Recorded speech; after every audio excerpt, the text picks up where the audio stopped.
There is massive breaking news for LSU football tonight, and it's not great for Baylor. Let's get locked on Baylor.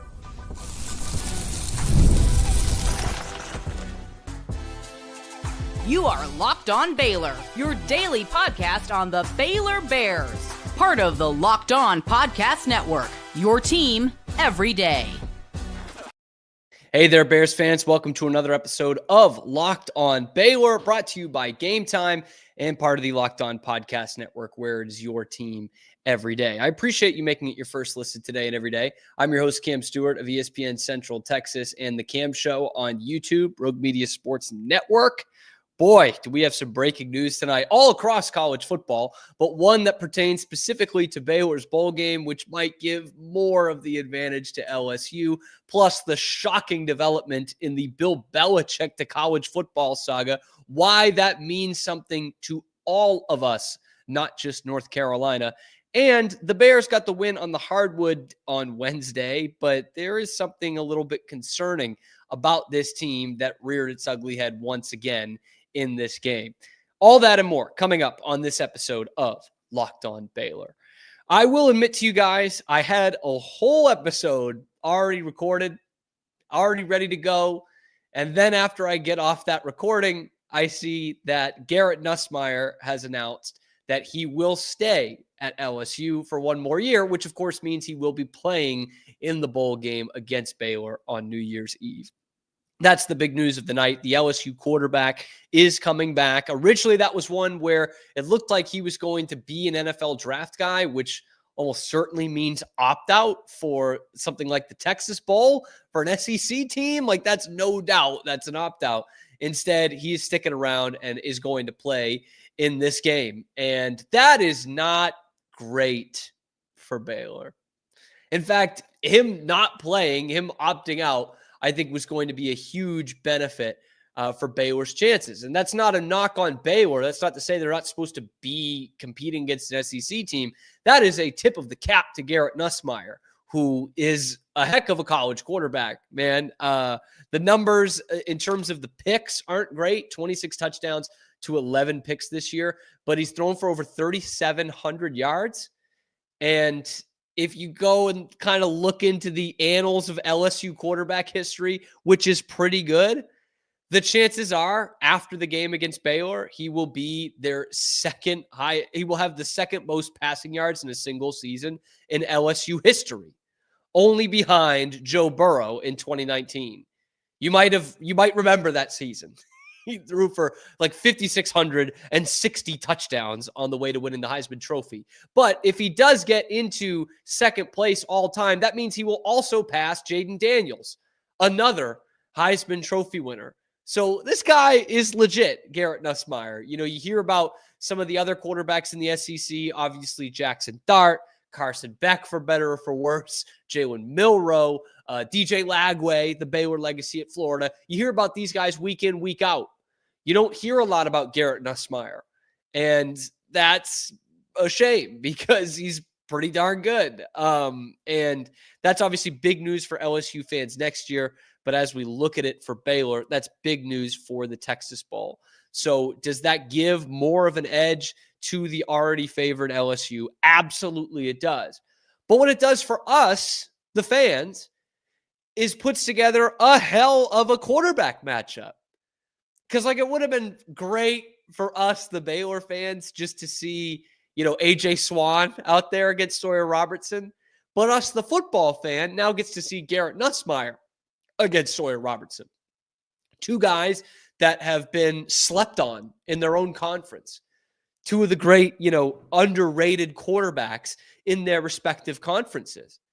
I mean, there's no doubt, we've already been over this, there's no stat you can point to that says Sam Leavitt deserved all Big 12 honors over Sawyer Robertson. He got him anyway. We don't really know why, but you could argue that Garrett Nussmeier was kind of that next cut of SEC quarterbacks outside of those guys I just named, specifically Dart and Milroe, right?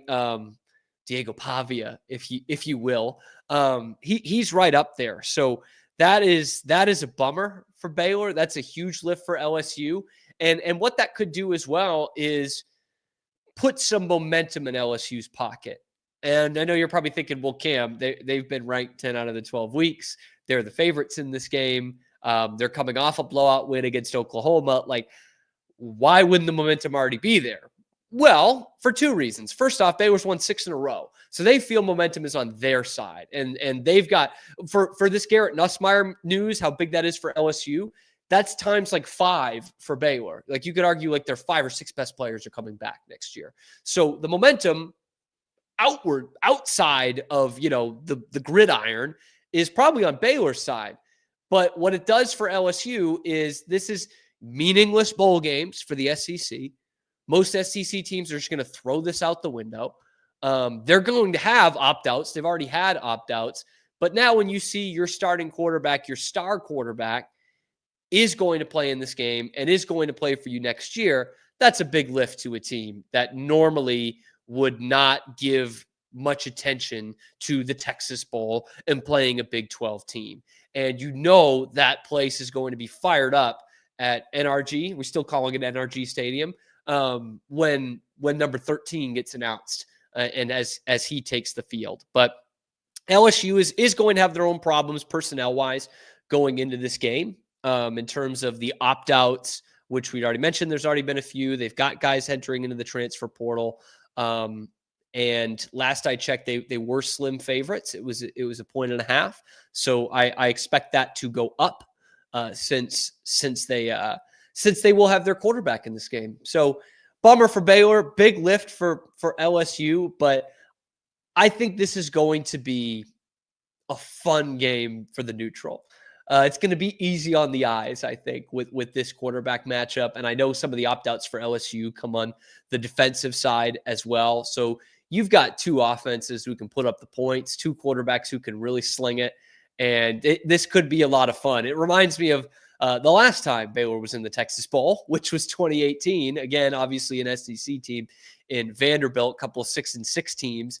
And it was up and down the field all night. You guys remember that? Keyshawn Vaughn had a couple of long runs for Vandy. Marcus Jones had the game-winning touchdown, the former walk-on. I think that was 45-38. That was a ton of fun. We could see something like that in this game. Again, these are 2 teams that are just going to let it fly. I think in a lot of ways. That's what makes bowl games fun. And for most of you SEC fans and SEC teams, that's what you're missing out on. It's fun, man. And now it will look better when Baylor wins, that Garrett Nussmeier is there. Because as we talked about in the show yesterday with Sydney, like that's what these players want. That they want that SEC challenge. They want that, us against the world mentality because we're facing the big bad SEC. And now this is going to even the playing field out quite a bit in terms of the quarterback position anyway. It's going to be a lot of fun. I can't wait for it. New Year's Eve. It is going to be one heck of a matchup. And again, one that Baylor is hungry for. Well, what did Dave say? Hunting for respect. If you go toe-to-toe with Garrett Nussmeier and LSU and beat them in a bowl game, you get respect.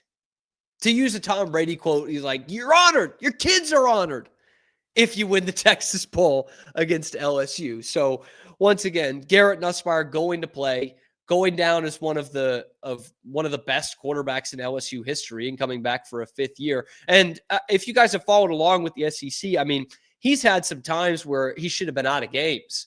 There was one earlier this month where his arm was like hanging and he just sat out a play and went right back in there. It might have been the OU game, but I have a feeling it was Florida. He's had a couple of times been banged up this year, and he continues to go in and play. So this is going to be fun. You got a couple of gamers here at quarterback in Sawyer Robertson and Garrett Nussmeier, and 2 really talented quarterbacks in those 2 guys. Boy, it's going to be fun. Let me know what you guys think. Those of you watching live and most of you who are watching and listening after, get down in the comment section below and what this means for this game, what this means for Baylor, good, bad, otherwise, give more of an advantage to LSU. Let me know down in the comments below.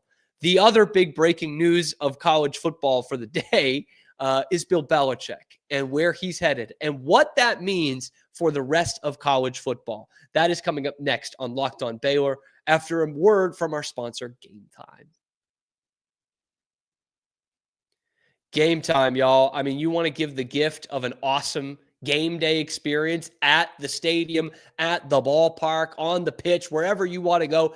Gametime is going to get you there. It's not just sports either. Concerts, comedy shows, theater, anything that involves a ticket. Gametime is going to help you out at. In fact, I'm looking next month to see college hockey at Wrigley Field, and Gametime is what's going to get me there. I'm going to use the all-in pricing tool that I can toggle on there, so the price I see is the price I'm going to pay. Plus, important for this matchup is I can actually get the view from my seat before I hit purchase. So for those of you going to the Texas Bowl, you'll know that you have good seats before you hit purchase. If you're going to watch a hockey game at a 110-year-old ballpark, you want to know what your view is. So that's why I'm using Gametime as well. Plus, it's got the lowest price guarantee, or Gametime is going to credit you 110% of the difference, and your purchase is covered with the most flexible customer service policy in the ticketing industry. So take the guesswork out of buying tickets with Gametime picks. Download the Gametime app, create an account, use the code LOCKEDONCollege for $20 off your first purchase. Terms do apply. Again, create an account, redeem the code LOCKEDONCollege for $20 off. Download Gametime today. What time is it? It's Gametime. And how about this for breaking news out of the ACC on Wednesday? Bill Belichick, 6-time Super Bowl champion head coach, 8 Super Bowl rings to his name, and unquestionably the greatest coach in the history of the sport, who in a 50-year career almost has never coached college football until now. Bill Belichick is going to be coaching the North Carolina Tar Heels in the 2025 season. It's been breaking all over today. Personally, I mean, talked about bummers at the first segment. This is kind of a bummer for an NFL legend to be on the sidelines at UNC, like not even a football school. Like this guy went from Super Bowls to noon kickoffs on the CW. It's weird.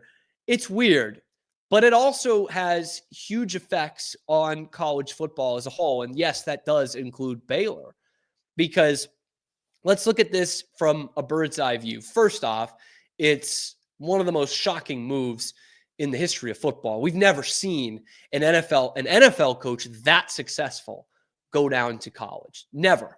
Never for any real period of time that I can remember. I mean, the guy's won 6 Super Bowls. So this is wild, first and foremost, just that part of it.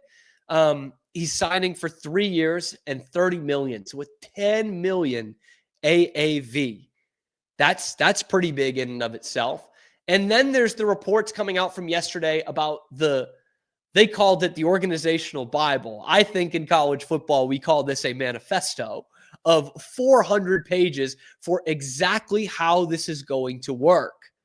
What structure needs to be in place, certainly what kind of payment plan needs to be in place. And from what we're hearing, that his son, Steven, who is the DC at Washington under Jed Fish, a Belichick guy, is going to be the DC at North Carolina and be the head coach in waiting in Chapel Hill. That is part of the contract, which is something we hear all the time with college football coaches, but very rarely, if ever, do we see it in the contract.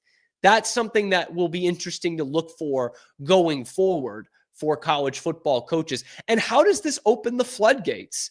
Like, do these flameouts in the NFL then go to college, which is something we don't always see. It's sometimes, Lovie Smith at Illinois, sometimes we see it, but I wonder with how many retreads we have in the NFL, and obviously Belichick is not a retread, but you know what I mean? All these retread guys who just hold on to these coordinator positions or analyst positions, or maybe they go into the media like Belichick did this past year. Do those guys become college football head coaches now? It's fascinating to me. And the biggest part about all of this, where it has such an effect on everyone in college football, is what it does to North Carolina's football budget. Now, this is coming from Shihan Jayaraja, a friend of the Baylor sphere, a Baylor alum. It's coming from Matt Hayes. Shihan actually quote tweeted it and said that this is going to be happening with a lot more programs. But this is from Matt Hayes, who says, sources tell me UNC will increase their NIL package for football from $4 million to $20 million in an effort to land Belichick, or in this case, keep Belichick. Wow. They are multiplying their football budget by 5. And this is not a football school, and it never will be, right? That's no shade. I mean, they're a great basketball school. That to me is the sign of this is where the times are changing. Like, this is a sign of intent to everyone out there that can afford to do it. This is what it's going to take. Not just adding some more money, not just making football your number one in terms of the athletic budget, because that's everyone, but the opportunity to, at the drop of a hat, multiply your NIL budget by 5 to get where you need to go. This is going to be a fascinating experiment to me, because like Belichick, I mean, we all know, like, he's not going to be traveling around to kids' high schools in helicopters. Can you imagine, after a tough loss, Belichick going into the recruiting room at Keenan Field in Chapel Hill and having to sweet talk these 17-year-olds and their parents? I don't think that's going to happen. But what he's laid out is, we're going to run this football program like an NFL program, an NFL franchise would. And that, to me, is a huge takeaway from this, is how many teams are, or how many programs are going to go that direction. Because like Carolina, obviously they've had some good teams, they've had some success, but they don't win conference championships. They're also rans in an also ran conference. And so this could be the strategy that they need. They literally, I mean, they said, hey, we just had the 70-year-old head coach who was a college football lifer, who had been successful for us before, who had also won a national championship and had a heck of a run at UT, and we bring him back. It didn't really do much for us.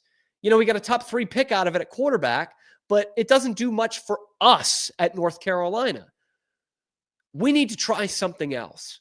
And so how many teams and programs are going to go down that route in the future if Bill Belichick gets them to an ACC championship game or gets them in, you know, a playoff spot?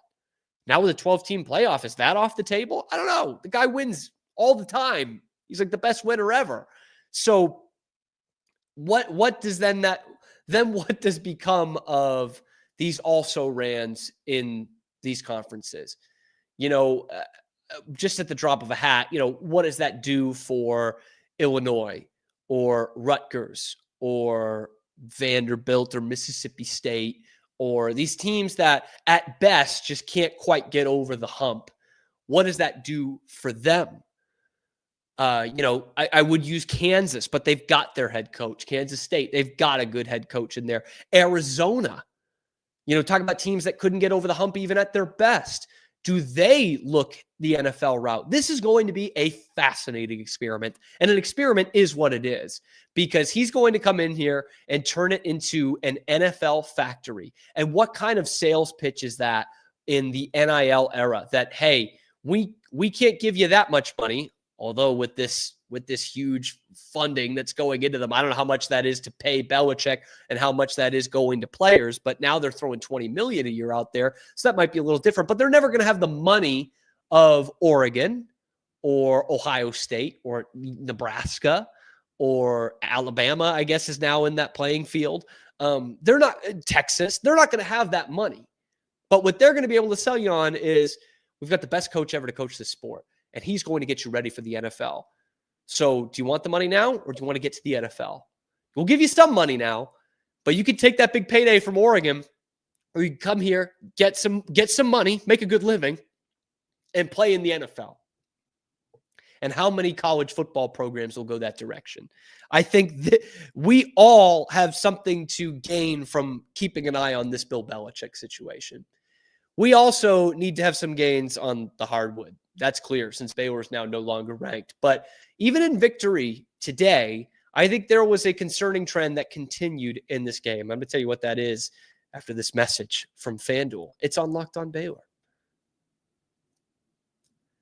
Yeah, FanDuel. You might know it as America's #1 sportsbook. I know it as the place where new customers can bet $5 and get $150 in bonus bets if they win. The FanDuel Sportsbook app gives you everything you need to place live bets on the NFL all in one place. So when you get a hunch in the middle of the game, you can check out the latest stats, you can view live play-by-play, and so much more on the same page where you place your bets. Just visit FanDuel.com to join today. Again, you're going to get started with $150 in bonus bets if you win that first $5 bet. That's FanDuel.com. Never waste a hunch and make every moment more with FanDuel, an official sportsbook partner of the NFL. Baylor basketball gets the win today over Norfolk State, 94-69. 25-point victory. Nothing to criticize there. Well, I'll find a way. First off, someone get in the comments and help me with the scheduling. 11 a.m. on a Wednesday. This is not a holiday. I get it's final season. I think it's a dead day, study day at Baylor. But why the 11 a.m. on a Wednesday? Someone help me out on that, please. Because you don't do the kids' day, which, saves all of our ears, but did pack the place. And so instead you get like a less than half full, from what I could see, Foster Pavilion in a game that doesn't have a ton of juice to it. And one that looked pretty shady for a second there, if that's the right word. Baylor was going back and forth with Norfolk State the whole first half and was only up 6 at the break. It's kind of odd. Well, let me say this. Norfolk State's usually a pretty solid program in the MEAC. They do make the tournament every few years, and obviously a conference where you have to win that conference to go. In fact, Baylor played them in the tournament as a 1 seed versus 16 a couple years ago. That was in 22 in Fort Worth. And it's not like they're the worst of the worst. But if you're Baylor, you probably shouldn't be up 6 at halftime. You probably should be up 20 at halftime against a team like Norfolk State. So let me get that out of the way, because the concerning trend here, no matter who they've played, is these slow starts. I mean, Scott Drew was on the Mosley show with us a couple weeks ago saying, I think we're going to get out to warm up a little bit earlier now to try and combat that. And I thought he was joking, but he wasn't. He wasn't. They're like looking for something to correct these slow starts. We saw it against New Orleans, but it only lasted for a couple of minutes. And we saw it happen against Norfolk State today. And you win those games comfortably. But when it happens against Gonzaga and Tennessee and St. John's even, you almost didn't get away with that. You're not going to get away with those, right? You're not going to get away with that. St. John's, you needed a miracle, which was fun. It was great. You won. But you don't get away with that. You can get away with it against Abilene Christian or Arlington Baptist and La Vega High School. But you're not going to get away with it against these big-time opponents. And I think, correct me if I'm wrong, but what you're coming up on in a couple of weeks in the Big 12 schedule, the teams that you're facing are closer to Gonzaga and Tennessee and St. John's, closer to that than they are to Arlington Baptist, Abilene Christian, and La Vega High School. So that needs to be corrected, because that is the recipe for another early round exit. Because in December, on December 11th against Norfolk State, you're probably going to be okay getting a slow start. But if you face a team like that in the NCAA tournament in March, it might not be like that. So you might not be so lucky. Now, the positives from this game, VJ Edgecombe, like even with a less than half full Foster Pavilion, almost brought the house down with that insane putback dunk. Just add it to the list. Just add it to the list of crazy things VJ Edgecombe does. And someone had the picture out there, and I have to apologize. I don't remember who it was who had the picture out there or took the picture, but it's an awesome shot of VJ on that dunk. He's hanging on the rim. He's just got this ho-hum serious look on his face. And all the people that you see behind him, there's like 10 or 12 people in the picture. None of them have their mouths closed. They all have their jaws on the ground. It was incredible. and was an awesome play for the highlight reel. Now, VJ had a good game, nice bounce back after missing the UConn game from injury, but the player of the game was, again, Rob Wright. He was unbelievable in this game, 16 points and 13 assists. He actually tied the Baylor freshman record for assists in a game, and only 13 assists, 1 turnover. True freshman who should be a senior in high school. I'm getting, like, this is such a double-edged sword because it's so fun to watch, but I'm going to start calling this like the Messi effect or the Sohan effect, where we've got this guy who's coming in as a freshman, specifically Messi, who is a high, 4-star, 5-star guy, and you bring him in and you're like, oh, but he's so raw. We'll get some of him this year, but really next year when he sticks around, he's going to be great. And then they end up going in the first round. Sohan was like a nothing prospect. We didn't know anything about him. And he's gone in the top 10 in after year 1. Rob Wright could be playing himself into a lottery pick, even at 6'1". And that's what I'm worried about here. But it's one of those good problems to have. Like, he's so good, he might go early in the draft. But if he sticks around next year, Fran Fraschilla said it in the preseason. I will echo it because now I agree with him 100%. If Rob Wright sticks around for another year, he will be an All-American next year and will be one of the best point guards ever to play at Baylor in a long line of pretty damn good point guards who have played for Scott Drew in this program over the last 20 years. But Rob Wright, I mean, he's been so impressive.